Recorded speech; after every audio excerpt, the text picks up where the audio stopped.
ನಮಸ್ಕಾರ. ಪ್ರಜಾ ಫ್ಲಾಶ್ 10 ಗೆ ಸ್ವಾಗತ. ನಾನು ಸುಮಿತ್ರಾ. ಇದೀಗ ಹೆಡ್ಲೈನ್ಸ್. ನಾಗರಹೊಳೆ ಬಂಡೀಪುರ ಉದ್ಯಾನದ ಅತಿಥಿಗಳಿಗೆ ಸಫಾರಿ ವಾಹನ ಹಂಚಿಕೆಯಲ್ಲಿ ಅನುಸರಿಸುವ ವಿಧಾನದ ಬಗ್ಗೆ ವಿವರಣೆ ನೀಡಿ ಜೆಎಲ್ಆರ್ಗೆ ಹೈಕೋರ್ಟ್ ಸೂಚನೆ.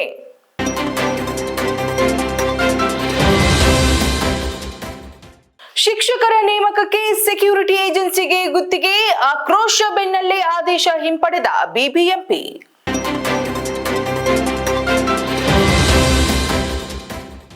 ಸ್ಕೂಲ್ಗೆ ಮಾಸ್ಟರ್ ಸ್ಟ್ರೋಕ್.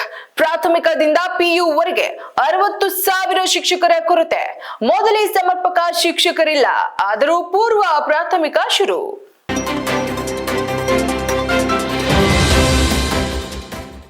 ಮಹರ್ಷಿ ವಾಲ್ಮೀಕಿ ಅಭಿವೃದ್ಧಿ ನಿಗಮದ ಅಧಿಕಾರಿ ಆತ್ಮಹತ್ಯೆ ಪ್ರಕರಣದಲ್ಲಿ ನನ್ನ ಪಾತ್ರವಿಲ್ಲ, ಸಚಿವ ನಾಗೇಂದ್ರ.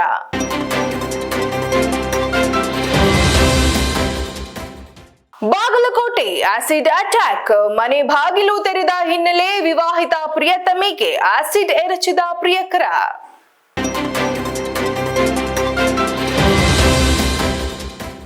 ಚನ್ನಗಿರಿ ಪೊಲೀಸ್ ವಶದಲ್ಲಿ ವ್ಯಕ್ತಿ ಸಾವು ಪ್ರಕರಣ, ಸಿಐಡಿ ತನಿಖೆ ಆರಂಭ.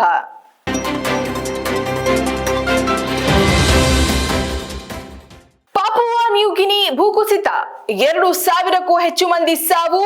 ಭಾರತದಿಂದ $1 ಮಿಲಿಯನ್ ನೆರವು.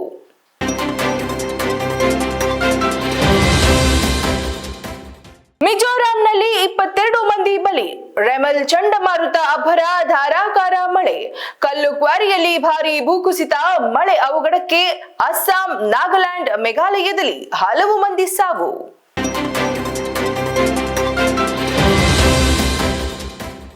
ಮೆಕ್ಕಾದಲ್ಲಿ ಮೂಲಭೂತ ಸೌಕರ್ಯಗಳ ತೀವ್ರ ಕೊರತೆ. ಹಜ್ ಕಮಿಟಿ ಮೂಲಕ ಹೋದ ಯಾತ್ರಿಕರ ಆರೋಪ.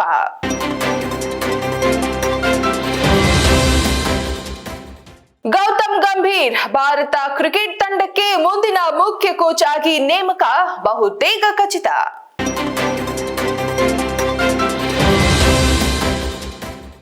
ಇದು ಇವತ್ತಿನ ಪ್ರಮುಖ ಹೆಡ್ಲೈನ್ಸ್. ಮತ್ತಷ್ಟು ಸುದ್ದಿಗಳಿಗೆ ನೋಡ್ತಾ ಇರಿ ಪ್ರಜಾಧ್ವನಿ ಟಿವಿ.